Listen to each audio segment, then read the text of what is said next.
అందరికీ నమస్కారం.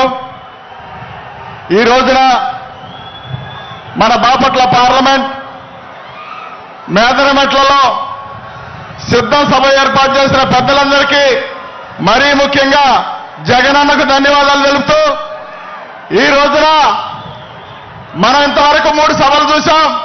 ఇది 4వ సభ.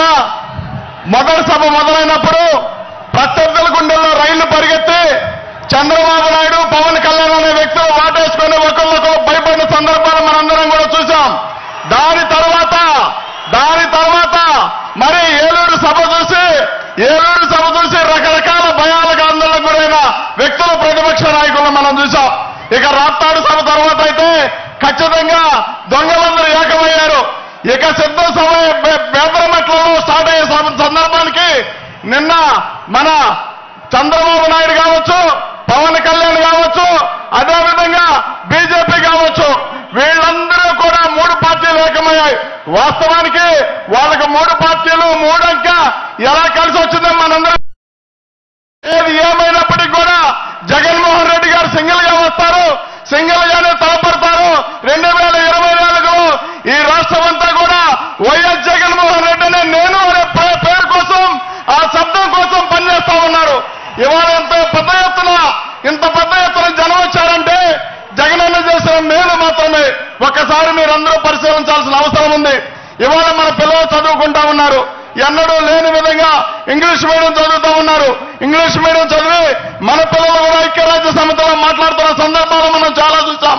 అయినప్పటికీ చంద్రబాబు నాయుడు కన్నుబుట్టి పేదవాడు ఇంగ్లీష్ మీడియం చదవడానికి వీల్లేదు, వాడు చదివితే ఎక్కడ మా జీవితాలు పోటీకి వస్తాడని చెప్పి మన జీవితాలు అడ్డుకోవడానికి ఇంగ్లీష్ మీడియం షోలో కూడా హైకోర్టుకి వెళ్ళి అడ్డుకున్నారు.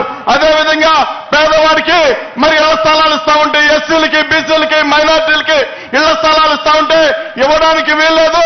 వాళ్ళందరూ మా పక్కన ఉంటే మురికి కోపాల కింద మారిపోద్ది.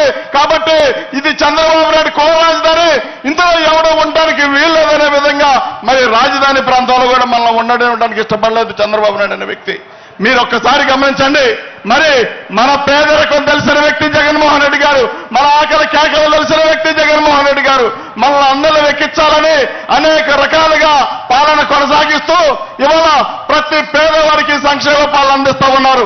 రైతులు బాగున్నారంటే జగనన్నే కారణం, పిల్లలు చదువుకుంటూ ఉన్నారంటే జగనన్నే కారణం, ఇవాళ స్కూల్స్ అన్ని బాగుపడతా ఉన్నాయంటే జగనన్నే కారణం, రైతు హ్యాపీగా నవ్వుతూ మరి వ్యవసాయం చేస్తా ఉన్నాడంటే ఖచ్చితంగా జగనన్నే కారణం. కాబట్టి ఇవాళ అవ్వ తాతలు బాగున్నా, మహిళలు బాగున్నా, అదేవిధంగా విద్యార్థులు వీళ్ళందరూ కూడా ఇంత గొప్పగా చదువుతూ ఉన్నారంటే అది ఖచ్చితంగా జగన్మోహన్ రెడ్డి గారి గొప్పతనమే.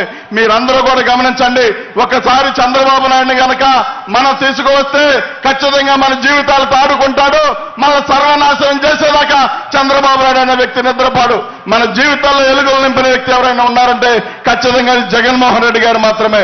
ఈ రాష్ట్రంలో మన జీవితాలతో ఆడుకున్న వ్యక్తి ఎవరైనా ఉన్నారంటే ఖచ్చితంగా చంద్రబాబు నాయుడు మాత్రమే.